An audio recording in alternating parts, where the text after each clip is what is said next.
राधे राधे दोस्तों। कैसे हैं आप सब। आज की कहानी है स्त्री की इज्जत घर और पति की सुरक्षा देने वाली बाहों के घेरे में ही है। 3 दिनों की लंबी छुट्टियां सुमिता को 3 युगों के समान लग रही थी। पहला दिन घर के कामकाज में निकल गया। दूसरा दिन आराम करने और घर के लिए जरूरी सामान खरीदने में बीत गया। लेकिन आज सुबह से ही सुमिता को बड़ा खालीपन सा लग रहा था। खालीपन तो वह कई महीनों से महसूस करती ही आ रही थी, लेकिन आज तो सुबह से ही वह खासी बोरियत महसूस कर रही थी। बाई खाना बना करके जा चुकी थी। सुबह के 11 ही बजे थे। सुमिता का नहाना धोना, नाश्ता भी हो चुका था। झाड़ू पोछा और कपड़े धोने वाली बाइयां भी अपना अपना काम करके जा चुकी थी। यानी कि अब दिन भर न किसी का आना और न ही जाना होना था। टीवी से भी बोर होकर सुमिता ने टीवी बंद कर दिया और फोन हाथ में लेकर उसने थोड़ी देर बातें करने के इरादे से अपनी सहेली आनंदी को फोन लगाया। हेलो। उधर से आनंदी का स्वर सुनाई दिया। हेलो आनंदी, मैं सुमिता बोल रही हूँ। कैसी है और क्या चल रहा है। सुमिता ने बड़े ही उत्साह से कहा। ओह, आनंदी का स्वर जैसे तिक्त हो गया सुमिता की आवाज़ सुनकर। ठीक हूँ, बस घर के काम कर रही हूँ। खाना नाश्ता और बच्चे और क्या।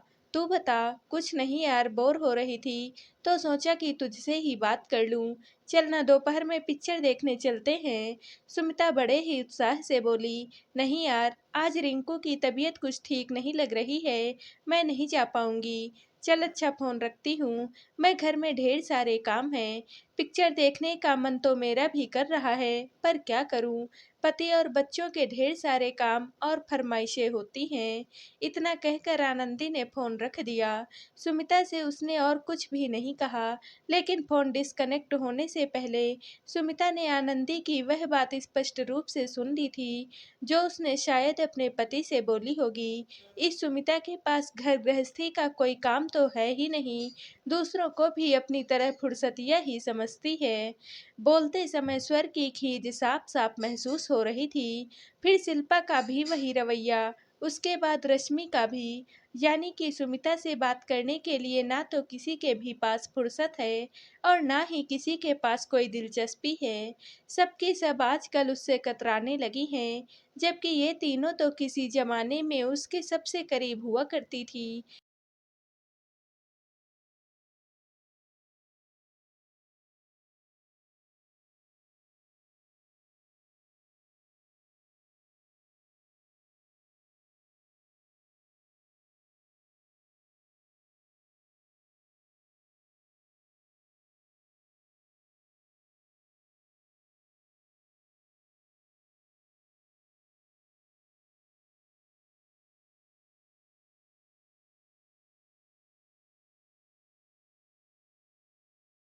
एक गहरी सांस भर करके सुमिता ने अपना फोन टेबल पर रख दिया। अब किसी और को भी फोन करने की उसकी इच्छा ही नहीं रही। वह उठ करके गैलरी में आ गई। नीचे की लॉन में बिल्डिंग के बच्चे खेल रहे थे।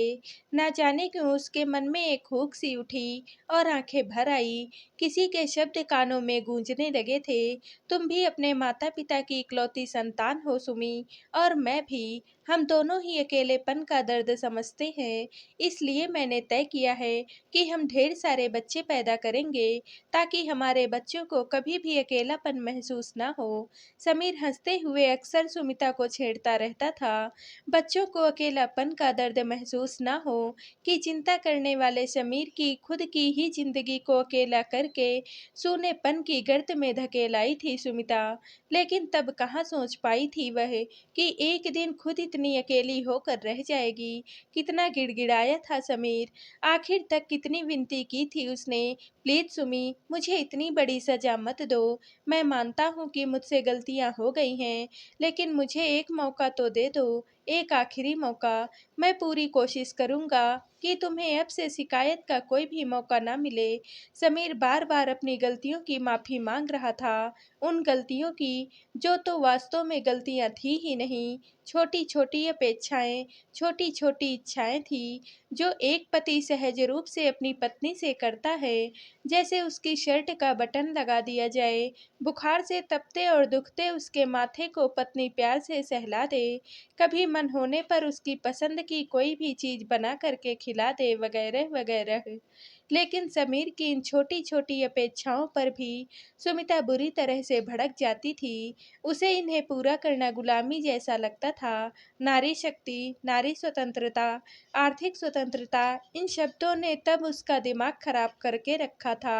स्वाभिमान, आत्मसम्मान, स्वावलंबी बनकर, इन शब्दों के अर्थ भी तो कितने गलत रूप से ग्रहण किए थे उसके दिलो दिमाग ने। मल्टीनेशनल कंपनी में अपनी बुद्धि के और कार्यकुशलता के बल पर सफलता हासिल की थी सुमिता ने। फिर एक के बाद एक सीढ़ियां चढ़ती गई। सुमिता पैसे और पद की चकाचौंध में इतनी अंधी हो गई कि आत्मसम्मान और अहंकार में फर्क करना ही भूल गई। आत्मसम्मान के नाम पर उसका अहंकार दिन पर दिन बढ़ता ही गया कि वह बात बात में समीर की अवहेलना करने लगी। उसकी छोटी छोटी इच्छाओं को अनदेखा करके उसकी भावनाओं को आहत करने लगी। उसकी अपेक्षाओं की उपेक्षा करना सुमिता की आदत में जैसे शामिल हो गया। समीर चुपचाप उसकी सारी ज्यादतियां बर्दाश्त करता रहा, लेकिन वह जितना ज्यादा बर्दाश्त करता जा रहा था, उतना ही ज्यादा सुमिता का अहंकार और क्रोध बढ़ता जा रहा था। सुमिता को भड़काने में उसकी सहेलियों का सबसे बड़ा हाथ रहा। वे सुमिता की बातों का, यूं कहिए उसकी तकलीफों को बड़े गौर से सुनती और समीर को भला बुरा कहकर सुमिता से सहानुभूति दर्शाती। इन्हीं सहेलियों ने उसे समीर से तलाक लेने के लिए उकसाया था।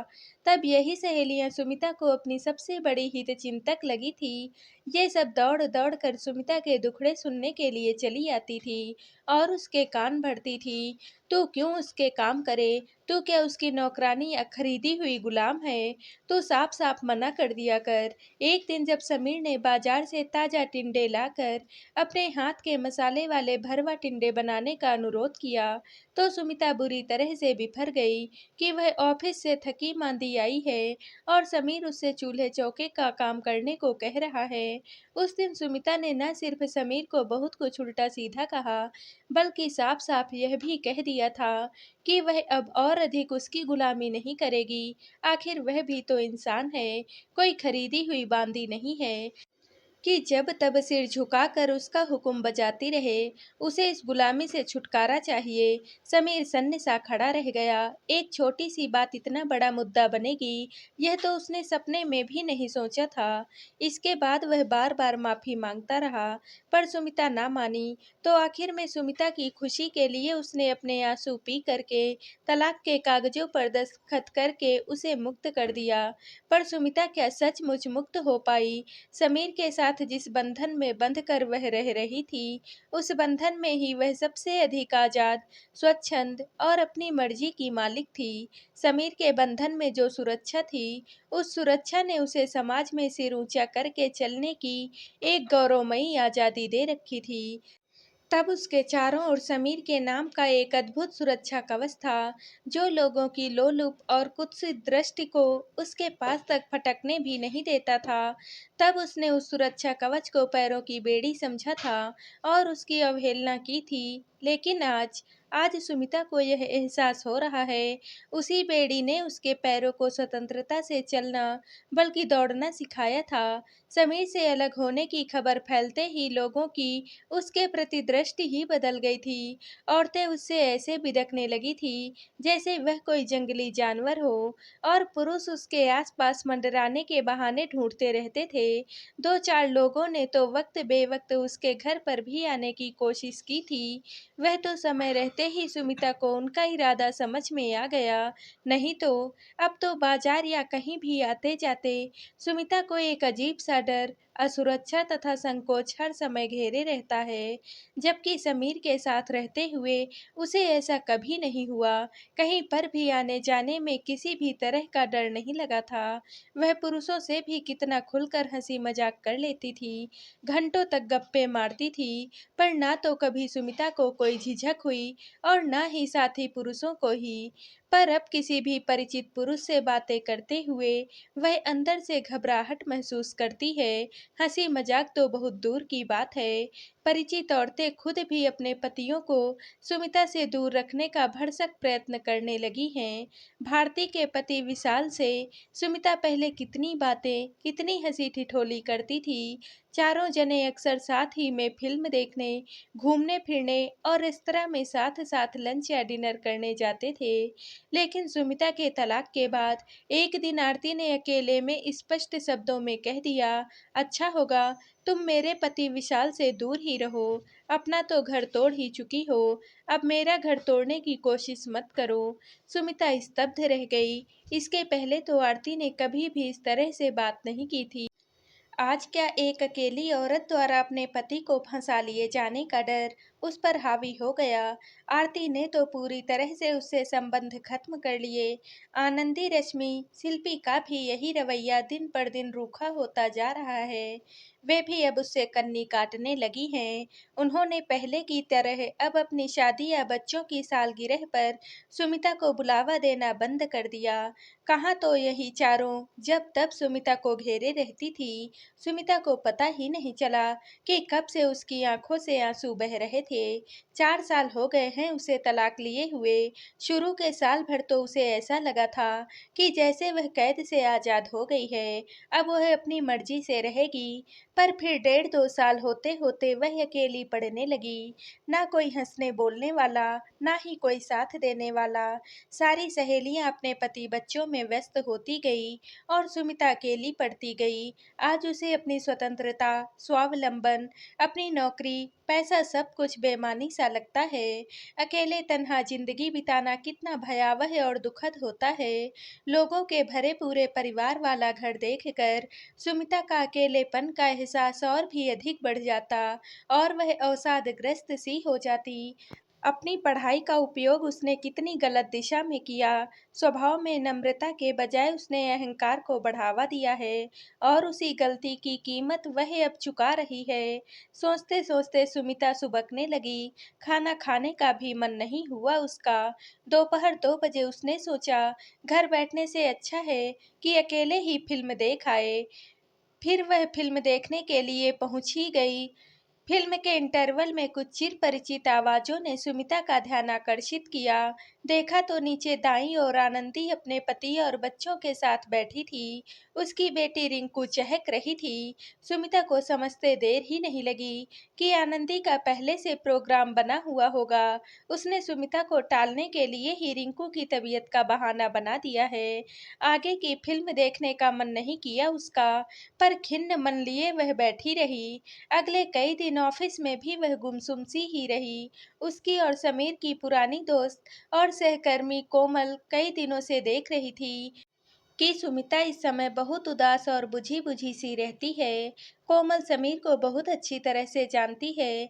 तलाक के पहले कोमल ने सुमिता को भी बहुत समझाया था कि वह बहुत गलत कर रही है, मगर तब सुमिता को कोमल अपनी दुश्मन और समीर की अंतरंग लगती थी। इसलिए उसने कोमल की एक भी नहीं सुनी। समीर से तलाक के बाद फिर से कोमल ने भी उससे बात करना लगभग बंद ही कर दिया था। लेकिन आज सुमिता की आंखों में बार-बार आंसू आ रहे थे, तो कोमल अपने आप को रोक नहीं पाई। वह सुमिता के पास जाकर बैठी और बड़े ही प्यार से उससे पूछा, क्या बात है सुमिता, बड़ी परेशान सी नजर आ रही हो। उसके सहानुभूतिपूर्ण स्वर और स्पर्श से सुमिता के मन में जमा गुबार आंसुओं के रूप में बहने लगा। कोमल बिना उससे कुछ कहे ही समझ गई कि उसे अब समीर को छोड़ देने का दुख हो रहा है। मैंने तुम्हें तो पहले ही समझाया था सुमी कि समीर को छोड़ने की गलती मत करो, लेकिन तुमने अपने उन शुभचिंतकों की बातों में आकर मेरी एक भी नहीं सुनी। तब मैं तुम्हें दुश्मन लगती थी, आज छोड़ गई ना तुम्हारी सारी सहेलियां तुम्हें अकेला। कोमल ने कड़वे स्वर में कहा। बस करो कोमल, अब मेरे दुखी मन पर और तीर न चलाओ। सुमिता रोते हुए बोली, मैं पहले से ही जानती थी कि वे सब बिना पैसे का तमाशा देखने वालों में से हैं। तुम उन्हें खूब पार्टियां देती थी, घुमाती फिराती थी, होटलों में लंच देती थी, इसीलिए सब तुम्हारी हाँ में हाँ मिलाती थी। तब उन्हें तुमसे दोस्ती रखने में अपना फायदा नजर आता था। लेकिन आज तुम जैसी अकेली औरत से रिश्ता बढ़ाने में उन्हें डर लगता है कि कहीं तुम मौका देखकर उनके पति को फंसा न लो। बस इसीलिए वे सतर्क हो गई हैं और तुमसे दूर रहने में ही उन्हें समझदारी लगी। कोमल का स्वर अब भी कड़वा था। सुमिता अब भी चुपचाप से बैठी आंसू बहा रही थी। और तुम्हारे बारे में पुरुषों का नजरिया औरतों से बिल्कुल अलग है। पुरुष हर समय तुमसे झूठी सहानुभूति जताकर तुम पर डोरे डालने की फिराक में रहते हैं। अकेली औरत के लिए इस समाज में अपनी इज्जत बनाए रखना बहुत ही मुश्किल है। अब तो हर कोई अकेले में तुम्हारे घर आने का मंसूबा बनाता रहता है। कोमल का स्वर सुमिता की हालत देखकर अब कुछ नम्र हुआ। मैं सब कुछ समझ रही हूँ कोमल, मैं खुद ही परेशान हो गई हूँ। ऑफिस के पुरुष सहकर्मियों और पड़ोसियों के व्यवहार से। सुमिता आंसू पोंछकर बोली, तुमने समीर से सामंजस्य बिठाने का जरा सा भी प्रयास नहीं किया, थोड़ा सा भी धीरज नहीं रखा साथ चलने के लिए, अपने अहम पर अड़ी रही, समीर को समझाने का जरा सा भी प्रयास नहीं किया। तुमने पति पत्नी के रिश्ते को मजाक समझा, कोमल ने कठोर स्वर में कहा। फिर सुमिता के कंधे पर हाथ रखकर अपने नाम के अनुरूप कोमल स्वर में बोली, समीर तुझसे सच्चा प्यार करता है, तभी वह 4 साल से अकेला है। उसने तो दूसरा ब्याह भी नहीं किया है। वह आज भी तेरा ही इंतजार कर रहा है। कल मैं और केशव उसके घर गए थे। देखकर मेरा तो दिल सच में भर आया सुमी। समीर ने डाइनिंग टेबल पर अपने साथ एक थाली तेरे लिए भी लगाई थी। वह आज भी अपने परिवार के रूप में बस तेरी ही कल्पना करता है और उसे आज भी तेरा इंतजार ही नहीं बल्कि तेरे आने का पूर्ण विश्वास भी है। इससे पहले कि वह मजबूर होकर दूसरी शादी कर ले, उससे समझौता कर ले, वरना तू उम्र भर पछताती रहेगी। उसके प्यार को देखकर छोटी मोटी बातों को नज़रअंदाज कर दे। हम यही गलती करते हैं कि प्यार को नज़रअंदाज करके छोटी मोटी गलतियों को पकड़ करके बैठ जाते हैं और अपना रिश्ता अपना घर तोड़ लेते हैं। पर ये नहीं सोचते हैं कि घर के साथ साथ हम स्वयं भी टूट जाते हैं। एक गहरी सांस लेकर के कोमल चुप हो गई और सुमिता की प्रतिक्रिया जानने के लिए उसके चेहरे की ओर देखने लगी। समीर मुझे माफ करेगा क्या? सुमिता उसकी प्रतिक्रिया जानने के लिए उसके चेहरे की ओर देखने लगी। समीर के प्यार पर शक मत कर सुमी, तू सच सच बता, समीर के साथ गुजारे हुए 3 सालों में तू ज्यादा खुश थी या उससे अलग होने के बाद के 4 सालों में तू ज्यादा खुश रही है? कोमल ने सुमिता से सवाल पूछा, जिसका जवाब उसके चेहरे की मायूसी ने ही दे दिया। लौट जा सुमी, लौट जा, इससे पहले कि जिंदगी के सारे रास्ते बंद हो जाएं। तू अपने घर लौट जा। 4 साल के भयावह अकेलेपन की बहुत सजा भुगत चुके तुम दोनों। समीर के मन में तुझे लेकर कोई भी गिला शिकवा नहीं है। तू भी अपने मन में कोई भी पूर्वाग्रह मत रख और आज ही उसके पास चली जा। उसके घर और मन के दरवाजे आज भी तेरे लिए खुले हैं।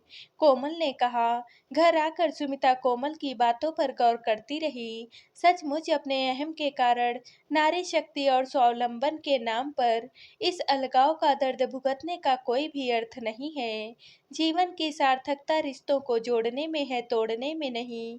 तलाक के बाद उसे यह भली भांति समझ में आ गया है कि स्त्री की इज्जत घर और पति की सुरक्षा देने वाली बाहों के घेरे में ही है। फिर अचानक से ही सुमी समीर की बाहों में जाने के लिए मचल उठी। समीर के घर का दरवाजा खुला हुआ था। समीर रात में अचानक ही उसे देखकर आश्चर्यचकित रह गया। सुमी बिना कुछ बोले ही उसके सीने से लग गई। समीर ने उसे कसकर अपने बाहुपाश में बांध लिया। दोनों देर तक आंसू बहाते रहे। मनों का मैल और 4 सालों की दूरियां आंसू से धुल गई। बहुत देर बाद समीर ने सुमी को अलग करते हुए कहा, मेरी तो कल छुट्टी है, पर तुम्हें तो ऑफिस जाना है ना, चलो अब सो जाओ। मैंने नौकरी छोड़ दी है समीर। सुमी ने कहा, छोड़ दी है? पर क्यों? समीर ने बड़े ही आश्चर्य से पूछा। तुम्हारे ढेर सारे बच्चों की परवरिश करने की खातिर। सुमी ने शर्माते हुए कहा। तो समीर भी हंस पड़ा। फिर दोनों एक दूसरे की बाहों में खोए हुए अपने कमरे की ओर चल पड़े। तो दोस्तों, आप सबको यह कहानी कैसी लगी? कमेंट करके ज़रूर बताइएगा और वीडियो को लाइक व शेयर कीजिएगा। दोस्तों, अगर आप इस चैनल पर नए हैं और अब तक आपने हमारे चैनल को सब्सक्राइब नहीं किया है, तो प्लीज़ और कहानियों से जुड़ने के लिए हमारे चैनल को सब्सक्राइब कर लीजिएगा। कल मिलते हैं एक और नई कहानी के साथ। आप सभी का बहुत बहुत धन्यवाद।